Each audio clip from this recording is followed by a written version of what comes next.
Welcome to A Celtic State of Mind. I'm Paul John Dykes, and today I am joined by a Northern Pros, the analogiser, Kevin Graham. Kevin, I said before we came on there, this is going to be a positive post-match, is it not, after a performance like that?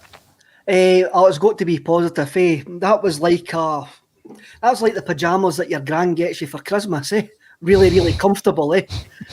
Absolutely comfortable that was. There's so many positives today. You've got Frimpong, you've got Sorrow, you've got Turnbull, you've got the link up between Eddie and Griff. There were so many good things. It was like, see, sometimes when you come to watch Celtic, it's a bit like watching only an excuse, eh?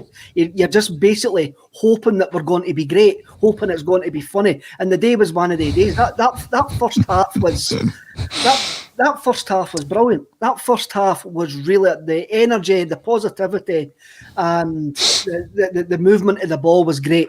Really, really good. We kind of dropped in the second half, but I think the injury to Julian kind of knocked us back a bit for a wee while. But the last 15 minutes, your Sorrow was unplayable on that right-hand side, and no Sorrow, so Frimpong was unplayable on that right-hand side.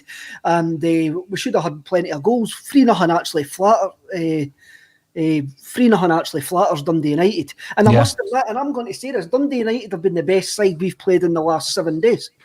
Dundee United are a far better side than Hearts. Dundee United are a far better side than Ross County and Hamilton. Mm-hmm. So I'm well chuffed today. I'm well chuffed. No, I would agree with that. I think at half-time, I made the point that I was as happy at half-time in the Scottish Cup final. I thought that we were in control in the Scottish Cup final, 2 goals up. But that game, I think, as a whole, reminds me more of the Hibs victory at Celtic Park, the 3-0 victory there, where it was very much a comfortable day, all in. And we'll go through some of the performances, because obviously we now have 2 eyes firmly on the match at Ibrox now, Kevin, which we can focus on. But obviously the big surprise, and I've not had a chance to speak to you about this, on the team lines as they were announced, was the returning Barkas. Were you surprised, and how did you feel that he performed today? I was surprised that he came back. I couldn't really understand the thinking, but then when you see Neil Lennon's rationale for it, that's probably why he's a football manager and I'm not, because his rationale is spot on. Look, he needs to go for experience. He is an experienced goalkeeper. What he says about Hazard is true. 22 is awfully young for a goalkeeper, and he needs a bit. He needs a bit more experience. And then we spent £5 million on that keeper, and he is our first choice. And he's made that perfectly clear now. I mean, all the debates that we've had for weeks and weeks and months are now ended, because Neil Lennon's came out and says Barkas is our number one. He was brought here as our number one goalie. He didn't have much to do today, and that seems to be the case. It seems to be the case all season. When Barkas has been in or Bain's been in, they don't really seem to have a much to do. They really don't. But he'll be pleased with the clean sheet. His handling was well. I like the way that he moves the ball well as well. He seems more like a sweeper keeper. But again, it's still one game is not going to make a summer for him. He's going to need to, as fans, we're going to need to see him make a match-winning save. We're going to actually need to see him get points for us before we're probably fully committed and got full confidence in him.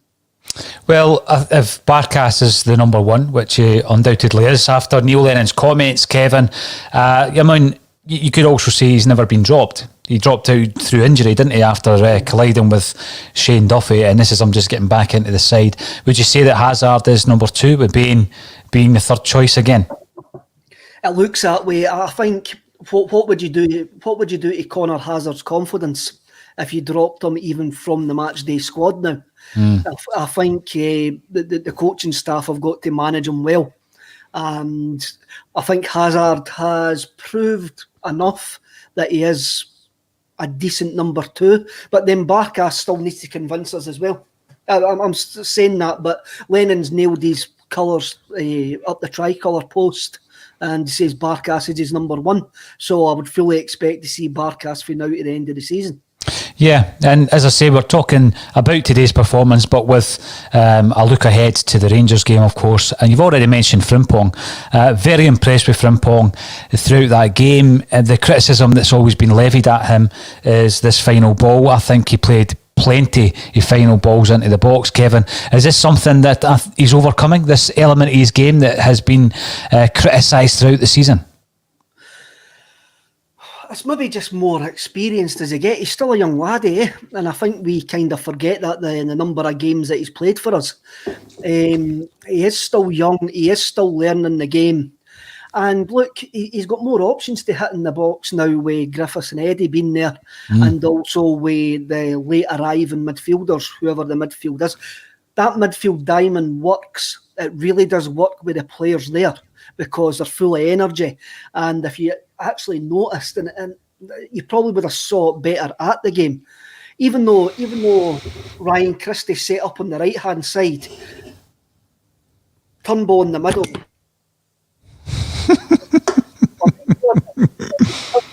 Turnbull in the middle and McGregor on the left hand side. One for the blooper reel, my word.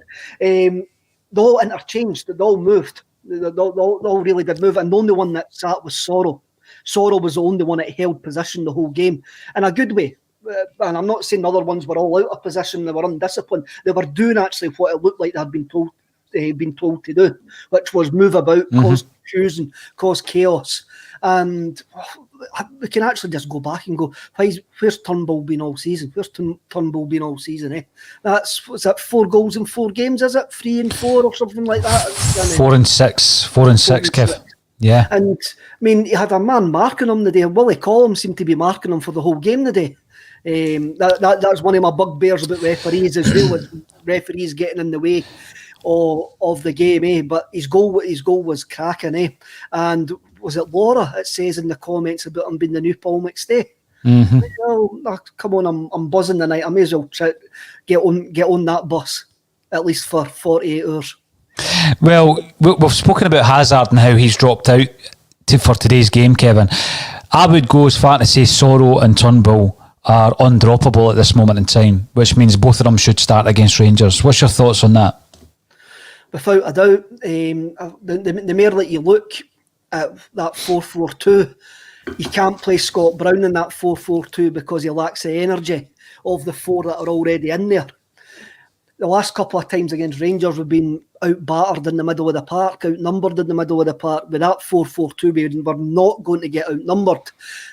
The weakness is on the wings, because you need a lot of energy on the wings. You're going to need whoever the fullbacks are.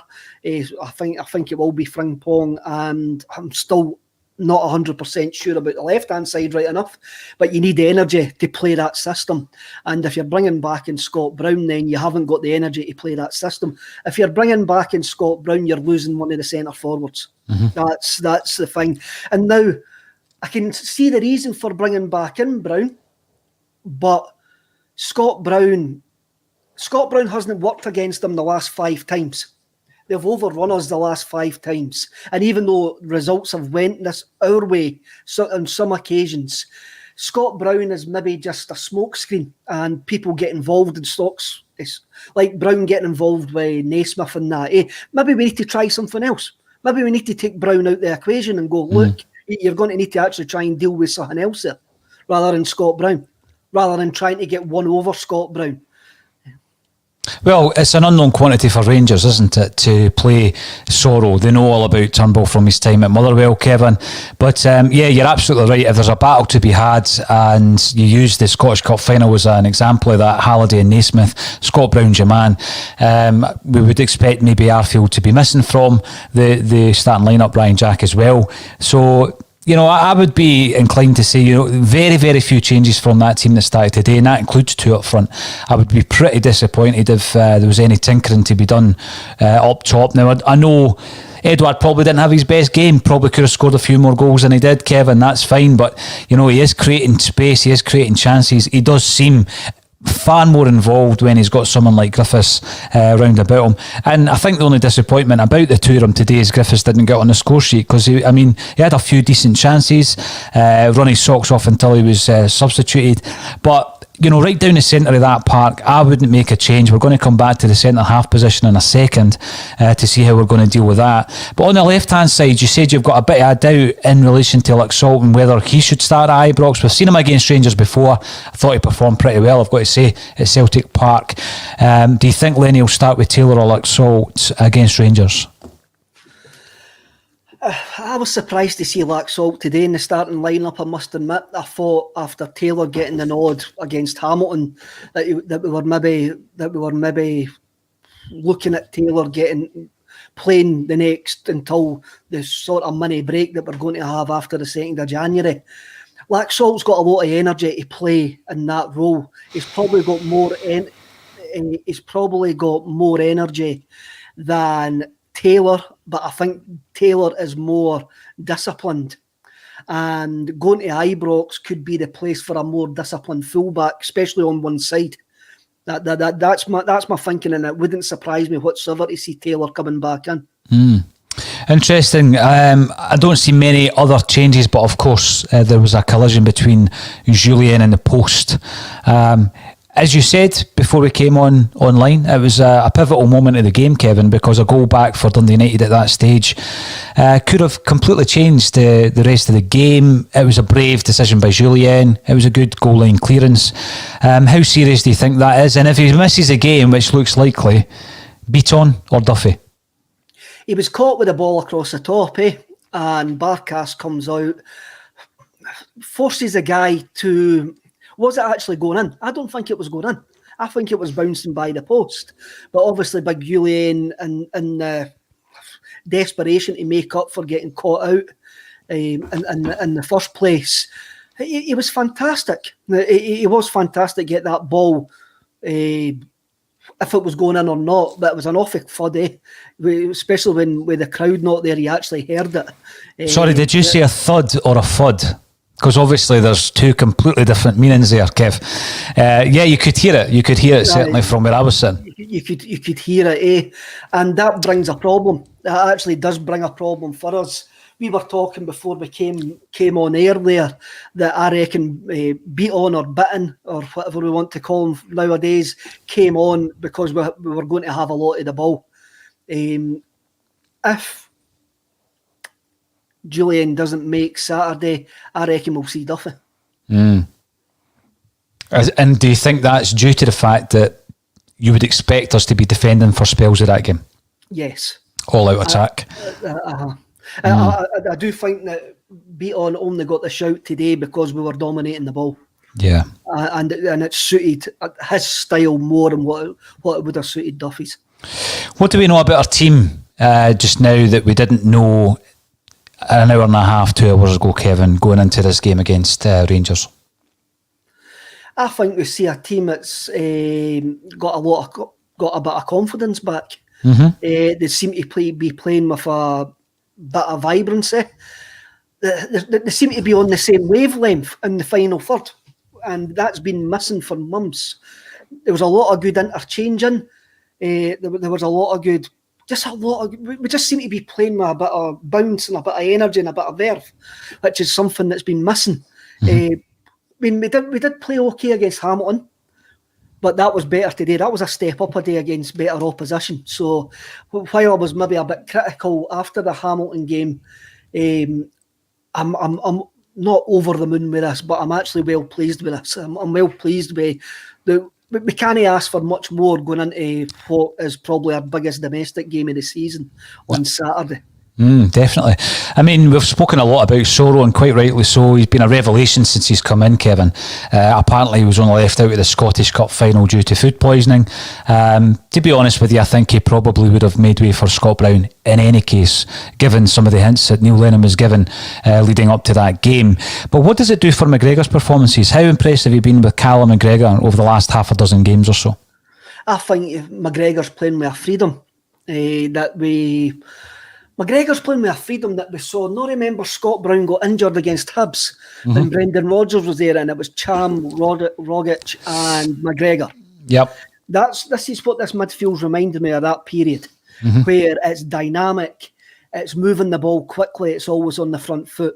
And Brown completely changes the shape of how Callum McGregor plays. McGregor seems quite comfortable, and all the three lads, McGregor, Turnbull, and Christie all feel quite comfortable with Sorrow behind them to clean up, to break up the play. And Sorrow likes a wee forward pass as well. He's always on the front foot as well. McGregor, I think, I did actually have a look at it. McGregor had 96 touches of the ball today. 96 touches of the ball, and after it there was Sorrow with 86. So that shows you the two main men that were on the ball for us today. Mm-hmm. I think the problem that we've got with Callum McGregor is we're just that used to Callum McGregor being Callum McGregor. We're that used to him having a 7, 8 out of 10 performance that sometimes you don't notice what he actually gives to the side. What I have noticed in the last couple of days or couple of games is he doesn't seem to be getting caught in that defensive, like trying to track back and getting caught. When you think back to the AC Milan game when him and Big El Halley got absolutely roasted for the 2 Milan goals, that seems to have disappeared for his game since Sorrow's came there. Eh? So, look, Sorrow's been a revelation. Turnbull's been a revelation. They seem to have rejuvenated that side, so it's all good. No, they have, and I remember back to the time of Gordon Strachan where the introduction of Paul Hartley and Barry Robson reinvigorated the title charge. Kevin, you'll remember it well, and we look back on that change within the team as being pivotal to us winning the league.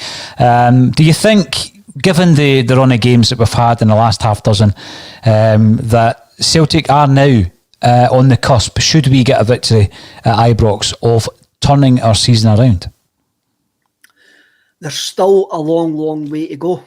And it depends what happens on Saturday and what happens in the next 4 weeks. I think the next 4 weeks will go a long way to see how much goodwill the club's going to get for the fans going into next season. So it's a big, big 4 weeks. They have made noises that they're not going to sell anybody. Neil Lennon has came out and says, well, I haven't really got any targets.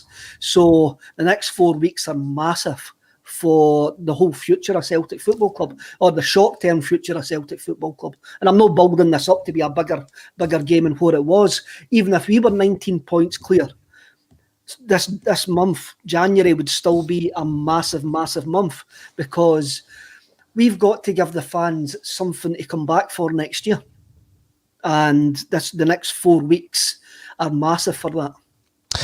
What did you make, Kevin, of the comments made by Neil Lennon when he was looking ahead to January, talking about the transfer window, the fact that he believes he's got a balance to his side? He's not looking to dip his toe back into the transfer market, and buy anybody. You've got a situation at the moment where, where's our recognised right backs? We don't have many in that position. James Forrest gets a bad injury, and we've been really lacking on the right hand side of the park as a result of that most of the season. We've lacked here and there throughout the team. Centre half's been an issue. The goalkeeper, let's be honest, has been an issue as well. We've played 3 goalkeepers, throughout the first half of this season. So, did you make that? Did you take that with a pinch of salt? What Neil Lennon was saying, he's just being coy. He's obviously been careful as to what messages he's sending to the existing squad. I mean, it's a horrendous question to get asked to open a press conference. It is a horrendous question, and I think he's been coy. I think he can't come out and say that he's desperate for this position, that position, because then teams will just fire up their prices and be quite tough to actually negotiate with. Mm-hmm. Look, El Hamed's made noises that he wants to go back. He wants to go back to Israel for personal reasons. And we do need another right back, unless I think we need another right back to come in. I think he's been a quite coy, and I think that any player, unless it all goes completely tits up on Saturday, really, really tits up on Saturday, we'll be looking to bring in loan guys for now at the end of the season just to fill gaps. They'll only be coming in as starters, will be coming in to fill gaps in the squad. That reminds me of the last transfer window that Brendan Rodgers was involved in, Kevin. Remember where we needed the right back, we bring in Toljan, who very quickly was dropped for Mikael Lustig. We brought in Ole Burke, didn't we? And Timo Weah was the other one. Where, as you say, we just needed bodies to fill certain areas of the park, even if it meant, an improvement in the player that they were brought in to apparently replace. In the case of Lustig ended up having a decent second half to that season. So do you think that would be the same kind of approach this time round? I think it will be the same kind of approach. I mean, you could look at Lennon's comments as saying, we've blew all the money already, we've got no money to spend in January unless we sell somebody, and we're going to rebuild in the summer, because there is already hints getting dropped in that the players are going to move on in the summer. Mm-hmm. So the rebuild's going to happen in the summer. So you could actually see just guys coming in loan to give the place a bit of freshness, like Burke and the three guys that you mentioned, who didn't really make an impact for us. Who didn't really make an impact at all, but they gave us that freshness that we needed. Yeah. After the winter break, so we may see that again, but I can't see any long-term players coming in. I think we're in too much a state of flux. What's going to happen next season for us to spend big in January? No, you're right. 2 massive transfer windows in a row. I can't see it. Have we ever done it before? We've never spent massively twice in a row, have we, Kevin? And let's be honest, the last transfer window was a huge investment by the club. So let's have a look at some of the comments coming in. Stephen Forbes, who's a regular contributor to this show. Julian aside, that was exactly the result and performance needed ahead of Saturday. I would agree with that. Beaton has experience of derbies and isn't a bad replacement. Kev, give us a final analogy to sum up 2020. You want to have a think about that and I'll come back to you? I'll have a think about that and come back to you. The analogizer, right. Are you going to get that printed out and put it up maybe beside Screamer Celica behind you? I am going to get it framed. I'm definitely going to get it framed. Good man. Sean F., probably the best performance I've seen all season, bar the Hibs home game. Yeah, that was one of the matches that came to my mind, Sean. Edouard finally getting that much needed goal as well from open play. What a finish. He does show what he can do. There's so many times, Kevin, where he gets that ball, sometimes with back to goal, and there's 3 or 4 guys around him. Somehow, he still manages to wiggle his way through the packed defence. Some of these chances that we're getting, we're going to get a game where they come off. We're going to get a 5-0. We're going to get a 6-0. By the way, it'd be nice if it was Ibrox, but we're going to get a game like that. You can see it today, 3-0. It could easily have been a 5-0. Hamilton 3-0. You know, there was a few chances that Beaton should have scored, a couple of chances that Eddie could have scored. We are going to start annihilating teams. I can see it from the performances. Mm-hmm. Hopefully it will come. I mean, you look at it. You look at the game against Hamilton, and today, the last 15 minutes today, I think we had four clear-cut opportunities that we should have scored, and that's no me being negative to actually say we should have scored. We should have scored them, and as I said right at the start, 3-0 flattered Dundee United. That final score of 3-0 flattered Dundee United, and I didn't know how much more positive I can be to actually say that that scoreline flattered them, and we need to continue like that. Sunday or Saturday, whenever we play Rangers, it's a completely different game, but we can't ask for anything else going into that game. We can't ask for anything else. We haven't really got any major questions. If this game would have been 6 weeks ago, we would have been tearing our hair out at this point, going into Saturday. We're not really tearing our hair out. I've still got a bit of caution going into it, but hey, you're always got a bit of caution going into these games, because anything can actually happen in a derby if you want to use all the cliches in the world. The form goes out the window and all that rubbish. The form doesn't really go out the window. But look, 3 wins in a week. We've done a quadruple treble. We can't ask for much more in December. So you can't ask for much more in December. The big question is always, have Celtic turned a corner? I think the one thing that I would take from it, Kevin, is we're certainly out of that rut. I don't know if we've turned a corner yet, but we're out of that rut that we were in, whereby, you know, we were talking that's 2 wins in 12. If it goes into 2 wins in 13, we're digging out records from the 1940s when Celtic nearly got relegated. You know, we stayed in the division on the last day of the season. We're out of that rut, that's for sure. I do believe that. It's frustrating when you look back at some of the games that we were in control of For example, Easter Road, nothing each at half-time, we end up going 2-0 down. St Johnstone, we were in control of that game. We went a goal down. We ended up losing 4 points in those 2 games. And these are the games that you look back on. You can rue those four points that you've dropped in games like that, where you looked at the fact that we were in control, but there was something missing in these games. And now I don't think there is, because what you've now got is you've got the breakaways being broken up by Sorrow. You've got us when we're struggling to break through a side, Turnbull striking something from 30 yards that nestles in the back of the net. So I wouldn't say we've turned a corner as such, but we're certainly out of that rut, that depressing rut that we were in. It just so happens that Rangers haven't dropped a single point during the period that we have started stringing these wins together. We can only bother about ourselves, though. We can only do what we can do, which is win the games that are in front of us. And Saturday's one of those games. There's another one of those games. We can only win the games that are in front of us. So Saturday's just another game for us to actually go and try and win. And we'll see what happens. And I know what you're saying, turning corners and stuff like that. Ask us in April if we've turned the corner. If this was this, only history will tell us if we turned the corner in December. We will ask you in April, Kevin, because we'll still be doing this bulletin. Joseph Hill, loving the avatar. I thought Christie was very good today. Sorry, Colin, if you're watching. We all know Colin's not the biggest fan of Ryan Christie. I was actually surprised that he picked him in the starting lineup today, Kevin. I did think that Christie had a very good game in terms of the overall team performance, Kevin. I said that at the beginning of the game today. If Christie plays his part, he's far more effective than the Christie that tries to cover every blade of grass and do the job with 2 or 3 different players. What you said earlier was spot on. Him and Turnbull were able to rotate their positions, and and you could see that, and it was very effective. I think Christie is far more effective if he's disciplined within his role rather than trying to be the match winner every single week. I think Turnbull's maybe took a bit of pressure off him. The fact there's another creative player in the middle of that park, and also Callum McGregor can now join them. So everything is not on his shoulders.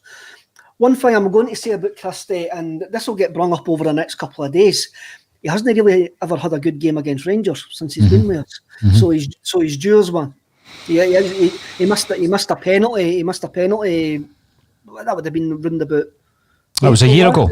He missed the penalty. Aye, that's right. Mm-hmm. So he's due us one. So hopefully he's due us a 30-yarder into the top corner with a minute to go for us to win 2-0. The 2-1 game at Celtic Park on the day that I went vegetarian. Don't know how that's connected, but it does stick in my mind. Christie missed a penalty that day, didn't he? He did, aye. It was a poor penalty. Yeah, it was. And French Edouard, the Glasgow Celtic.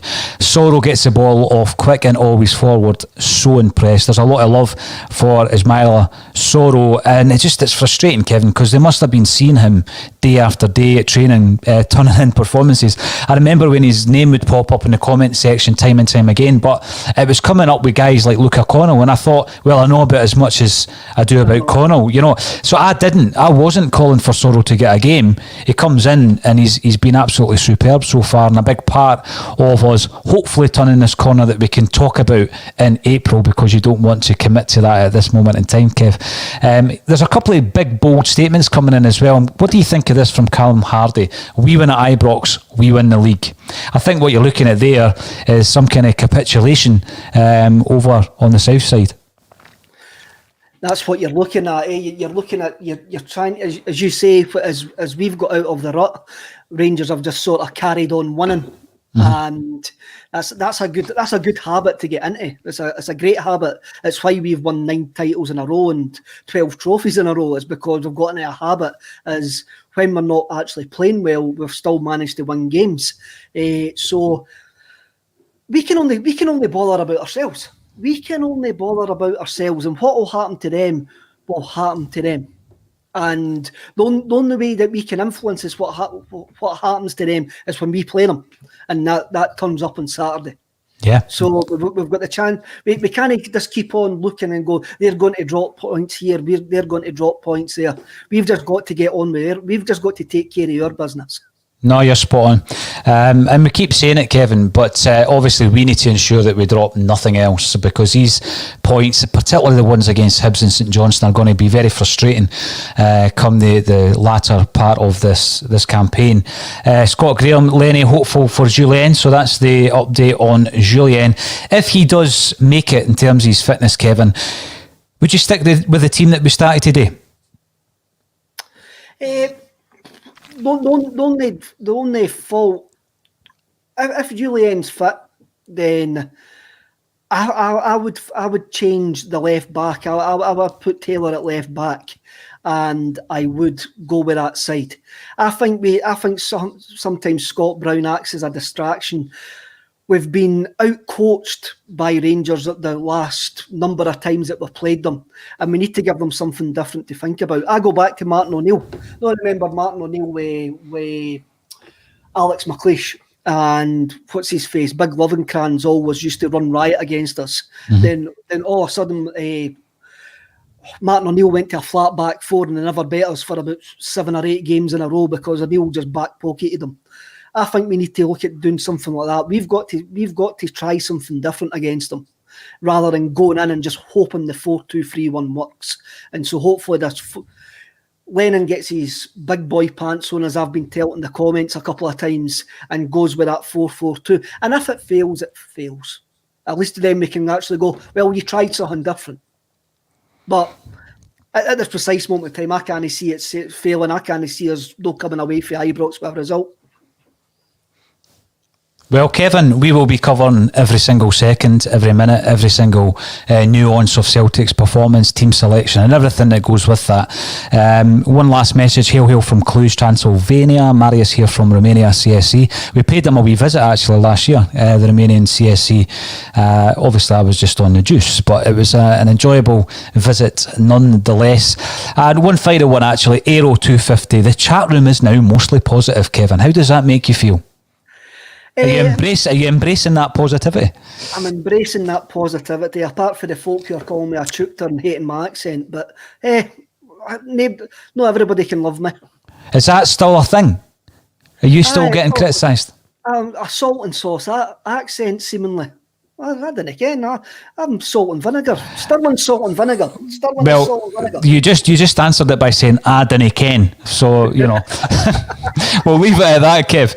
But listen, if I don't catch up with you before the new year, have a good one. And for everybody who's tuning in, I'll be back tomorrow at 12:30 as normal. And I can wish you a happy new year then. So thanks everybody for getting involved. And thank you, Kevin Graham, for joining me on A Celtic State of Mind.